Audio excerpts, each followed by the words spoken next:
Jangan naik. Bang, di bawah begini. Izin ya, izin. Pak Ketua.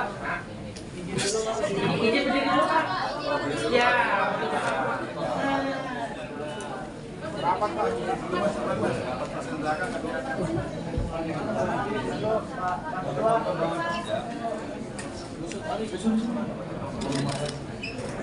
Oke.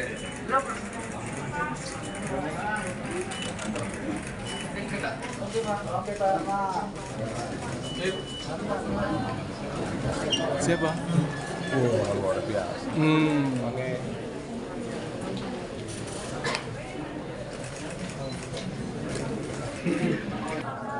Selamat siang dan salam sejahtera, Om Swastiastu, Namo Buddhaya, salam kebajikan.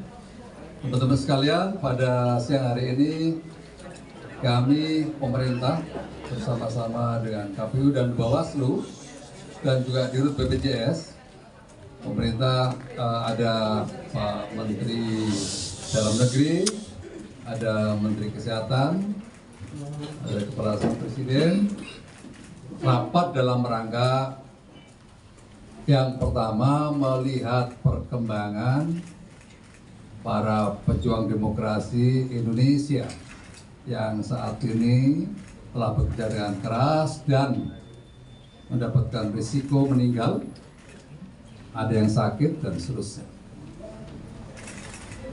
Ingin saya sampaikan bahwa negara telah hadir untuk menangani ini semuanya. Untuk itu kami jauh-jauh hari telah mengantisipasi dengan baik karena berdasarkan pengalaman tahun 2019. Maka ada langkah-langkah preventif yang telah kita lakukan. Selanjutnya juga membangun kesiapsiagaan yang cukup tinggi di dalam mengatasinya. Langkah antisipasi itu yang pertama adalah melakukan screening kepada semua petugas pemilu, walaupun masih ada 4%-an kurang lebih yang belum terdaftar. Tetapi ada upaya-upaya yang sangat nyata bahwa semua petugas pemilu melaksanakan screening kesehatan. Dari screening kesehatan itu kita bisa melihat, memetakan kondisi yang dihadapi oleh para petugas dan langkah-langkah atau upaya-upaya kesiapsiagaan tim kesehatan seperti apa. Nah ini bersinergi. Berikutnya yang kedua, dari Ketua KPU, dari Mendagri, dari Dirut BPJS juga telah mengambil langkah-langkah yang cukup positif untuk mengurangi tingkat risiko. Nanti dari Ketua KPU akan menjelaskan apa itu langkah-langkahnya. Berikutnya Mendagri juga akan menjelaskan berkaitan dengan usia seperti apa dan seterusnya. Berikutnya penekanan kepada pemerintah daerah agar mendaftarkan anggota-anggota petugas pemilu menjadi anggota BPJS. Dan juga demikian nanti dari Menteri Kesehatan akan menjelaskan langkah-langkah real kesiapsiagaan yang dibangun pada jajaran yang terdepan dalam mengatasi setiap situasi seperti apa. Saya persilakan kepada Ketua KPU untuk menyampaikan. Warahmatullahi wabarakatuh.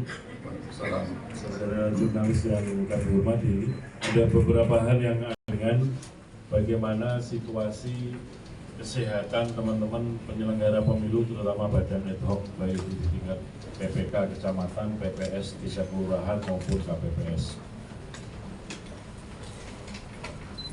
Sebagaimana kita ketahui sebagai sebuah perbandingan terus sekalian, pada pemilu serentak model seperti ini, yaitu memilih untuk 5 jenis pemilu, pemilu presiden, pemilu anggota DPR, pemilu anggota DPD, pemilu anggota DPRD provinsi dan kabupaten kota, ini 2 kali sudah dilaksanakan. Pertama kali 2019, yang kedua adalah 2020. Pada pemilu yang lalu 2019 terdapat anggota badan ad hoc di PPK, PPS, KPPS yang mengalami kecelakaan kerja. Datanya adalah sebagai berikut. 2019 ini ya. Untuk yang sakit menurut data kami adalah 798 orang. Kemudian di pemilu 2000 yang meninggal adalah 722 orang. Berdasarkan hal tersebut, dilakukanlah penelitian dan kajian kira-kira apa penyebabnya, terutama untuk yang meninggal dunia. Yang pertama adalah karena memang beban kerjanya berat. Kemudian yang kedua, sebagian besar adalah yang meninggal usianya di atas 50 tahun. Kemudian yang ketiga karena ada penyakit bawaan atau sering dikenal dengan komorbid. Nah, berdasarkan penelitian yang dilakukan oleh beberapa lembaga pada waktu itu ada 3 peringkat tertinggi. Yang pertama adalah serangan jantung, kemudian yang kedua hipertensi, yang ketiga adalah diabetes. Nah, berdasarkan itu sudah dilakukan sejumlah evaluasi dan itu sudah diterapkan pada waktu Pilkada 2020 dalam situasi COVID. KPU mengambil kebijakan yang pertama, usia maksimal adalah 50 tahun. Kemudian yang kedua adalah dalam kondisi sehat. Oleh karena itu kami berkoordinasi dengan Pak Mendagri untuk minta bantuan, minta pertolongan karena Pilkada itu kan anggarannya di daerah supaya mendapatkan layanan kesehatan bagi teman-teman penyelenggara pemilu khususnya yang badan ad hoc. Nah, situasi itu kemudian kami terapkan lagi untuk pemilu 2024 ini. Yang pertama untuk batas usia maksimal 55 tahun. Yang kedua adalah harus dalam kondisi sehat. Nah, untuk kondisi sehat ini diinisiasi oleh Kantor Sekretariat Presiden atau KSP dan kemudian difasilitasi oleh Menteri Dalam Negeri dan juga BPJS Kesehatan. Dilakukanlah langkah-langkah berupa screening kesehatan dari badan ad hoc KPU yang ikut dalam screening sekitar 6,3 juta orang. Nah, ini yang sebagai langkah awal untuk mengetahui apakah di antara teman-teman badan ad hoc ada yang katakanlah ada penyakit bawaan atau tidak. Kalau kemudian ada risiko untuk bekerja menjadi penyelenggara pemilu, kemudian layanan medis yang disiapkan oleh Kementerian Kesehatan maupun di jajarannya Pemda dikoordinasikan oleh Pak Mendagri memberikan layanan kesehatan sebelum bertugas. Kemudian langkah-langkah berikutnya adalah diantaranya kami berkoordinasi dengan pemerintah dalam ini Menteri Keuangan supaya kemudian honor bagi anggota badan ad hoc terutama KPPS itu mendapatkan honor yang layak. Sebagaimana kita ketahui, pemilu 2014 itu antara pemilu legislatif dengan pemilu presiden dipisah waktunya. Pileg itu bulan April, Pilpres bulan Juli. Honor anggota KPPS untuk pileg Rp550.000, untuk Pilpres Rp550.000. Kalau orangnya sama berarti mendapatkan Rp1.100.000. Di pemilu 2019 untuk menyelenggarakan pemilu serentak, honornya anggota KPPS adalah Rp550.000. Tentu saja antara beban kerja dengan honor tidak setara. Kemudian kami usahakan dan kemudian diambil keputusan bahwa dukungan untuk honor anggota KPPS untuk pemilu 2024 untuk ketua adalah sebesar Rp1.200.000, untuk anggota adalah Rp1.100.000. Itu diantara langkah yang kami lakukan. Selain itu juga Presiden juga menerbitkan Instruksi Presiden nomor 2 tahun 2021, yaitu jaminan sosial untuk tenaga kerja. Di dalamnya adalah salah satu komponen tenaga kerjaan yang harus mendapatkan jaminan sosial adalah penyelenggara pemilu. Oleh karena itu kami juga berkoordinasi minta tolong kepada Pak Mendagri karena instruksinya ini juga kepada gubernur, bupati, wali kota se-Indonesia dan tidak mungkin untuk dibiayai menggunakan APBD-nya KPU dan itu harus mendapatkan dukungan APBD dari masing-masing daerah. Kami minta tolong Pak Mendagri untuk mengkoordinasikan ini. Kami juga meminta teman-teman KPU provinsi, kabupaten, kota berkoordinasi dengan Pemda masing-masing. Alhamdulillah itu juga mendapatkan dukungan dari Pemda berupa iuran untuk keanggotaan BPJS Ketenagakerjaan khusus untuk yang penyelenggara pemilu. Demikian juga di dalam koordinasi Kepala KSP, Mendagri, Kementerian Kesehatan dan BPJS Kesehatan selain tadi dilakukan screening juga mendapatkan dukungan jaminan sosial kesehatan bagi penyelenggara pemilu untuk khususnya bagian ad hoc. Demikian juga berdasarkan keputusan Menteri Keuangan dalam hal ada anggota badan ad hoc yang mengalami kemalangan berupa meninggal dunia atau mengalami kecelakaan kerja atau mengalami sakit, juga dibuatkan atau disediakan anggaran untuk santunan ya. Kalau yang ini anggarannya berbasis APBN-nya KPU. Sebagaimana kita ketahui juga saudara sekalian, di dalam Undang-Undang Pemilu, kegiatan pemungutan suara itu di semua wilayah Indonesia Timur, Indonesia Tengah, Indonesia Barat durasinya sama 6 jam.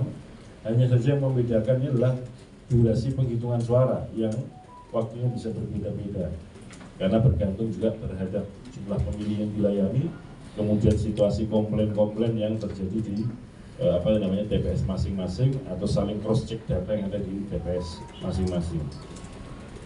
Pada intinya penghitungan suara itu harus selesai pada hari yang sama dengan hari pemungutan suara. Namun demikian dalam perkembangannya Mahkamah Konstitusi pernah membuat putusan dalam hal penghitungan suara di TPS belum selesai pada hari yang sama dengan hari pemungutan suara, maka kemudian dapat dilanjutkan dalam durasi 12 jam ke depan. Jadi kalau untuk pemilu 2024 pemungutan suara hari Rabu 14 Februari penghitungannya harus selesai sampai jam 24, maka apabila ada TPS atau anggota KPPS yang belum selesai menghitung dapat dilanjutkan sampai dengan tanggal 15 Februari jam 12 siang. Nah itu juga menjadi salah satu hal yang kerja-kerja anggota KPPS bebannya berat. Nah oleh karena itu kami melakukan sejumlah langkah, misalkan yang pertama, anggota KPPS itu ada 7 orang. Selama ini pemilu-pemilu dan pilkada-pilkada, anggota KPPS yang dilatih atau diikutkan dalam bimbingan teknis hanya 1 orang. Nah sekarang ini untuk pemilu 2024, 7 orang anggota KPPS semuanya dilatih atau diikutkan dalam bimbingan teknis. Dalam rangka apa? Supaya ada kesetaraan dan pemerataan pemahaman dan keterampilan bagi anggota KPPS dalam menyelenggarakan pemilu di TPS masing-masing. Ini juga dalam rangka untuk mengurangi beban anggota KPPS. Kalau pembagian tugasnya, pengetahuannya, pemahamannya merata, tentu saja akan mengurangi beban teman-teman anggota KPPS. Yang kedua, ada kewajiban KPU dalam hal ini melalui KPPS menyampaikan salinan hasil penghitungan suara di TPS kepada peserta pemilu, dalam hal ini saksi, dan juga kepada panwas TPS. Katakanlah pemilu 2024 ini partai politik peserta pemilu ada 18. Peserta pemilu presidennya ada 3 pasangan calon, dan misalkan di sebuah provinsi itu calon DPD-nya ada 12. Tambah 12 berarti ada 33 salinan. Kemudian tambah 1 untuk panwas TPS. Dalam pemilu-pemilu sebelumnya itu semua disalin menulis tangan. Tapi untuk pemilu 2024 belajar dari pengalaman terhadap status atau situasi teman-teman kami, sahabat-sahabat kami, para penyelenggara pemilu badan ad hoc kurang. Dengan rincian anggota PPK ada 1 orang di tingkat kecamatan, kemudian anggota PPS di tingkat desa kelurahan ada 4 orang, kemudian anggota KPPS di tingkat TPS ada 42 orang, kemudian Linmas yang menjaga keamanan kegiatan pemungutan penghitungan suara di TPS yang menunjukkan ada 24 orang. Untuk yang sakit sebanyak 4.567 orang atau 4,567 orang, dengan perincian di tingkat kecamatan atau PPK 136 orang, di tingkat PPS desa kelurahan ada 696 orang, kemudian anggota KPPS di tingkat TPS ada 3.371 orang. Saya ulangi, 3.371 orang. Untuk Linmas yang meninggal, yang sakit ada 364 orang. Jadi sekalian, untuk yang santunan, tentu saja kami untuk menyalurkan santunan perlu verifikasi data tersebut dan juga dokumen-dokumen pendukung, misalnya seperti surat kematian, surat keterangan kematian, surat sehat, apakah sedang dirawat atau tidak. Sampai dengan saat ini, per tanggal 17 Februari, santunan yang telah disalurkan sebanyak 4 orang anggota badan ad hoc yang meninggal. Dari tadi yang saya sampaikan 71 orang yang meninggal, santunan yang sudah disalurkan sampai saat ini ada 4 orang. Saudara sekalian, untuk coverage, monitoring dan juga perlindungan kesehatan dan jaminan sosial, entah ketenaga kerjaan, entah jaminan sosial kesehatan bagi badan ad hoc terutama, akan dilakukan sampai dengan kegiatan rekapitulasi dan penetapan hasil pemilu terakhir, yaitu tanggal 20 Maret 2024. Mengapa? Karena ketika rekap di kecamatan, teman-teman KPPS kan masih dihadirkan untuk mengawal hasil penghitungan suara di TPS. Demikian juga nanti ketika rekapitulasi di tingkat kabupaten kota, anggota PPK juga dihadirkan ketika rekapitulasi kabupaten kota. Demikian juga sebagaimana kami sampaikan di beberapa hari yang lalu, ada juga TPS-TPS yang kemudian harus melakukan pemungutan suara ulang atau juga yang terdiri dari rawat jalan itu 1.708, rawat inap ini ada 1.322, untuk rawat jalan 1.077, untuk rawat inap 147, kecelakaan 71, dan untuk meninggal dunia itu ada 27 dengan rincian 7 orang di 2023, 7 orang dari 1 Januari sampai dengan 13 Februari 2004, dan 13 orang di 14 Februari sampai dengan 19 Februari saat ini. Dan itu masih terus laporannya dinamis masuk ke kami terus terkait dengan hal ini. Sambil kami terus memantau jajaran Bawaslu karena penyelenggaraan pemilu masih berjalan, terutama pemungutan dengan suara masih berjalan terkait dengan 2 hal, terkait dengan pemungutan dan atau penghitungan suara ulang di TPS yang ada, kemudian terkait dengan pemilu lanjutan atau pemilu susulan akibat dari force majeure kondisi tertentu misalnya banjir.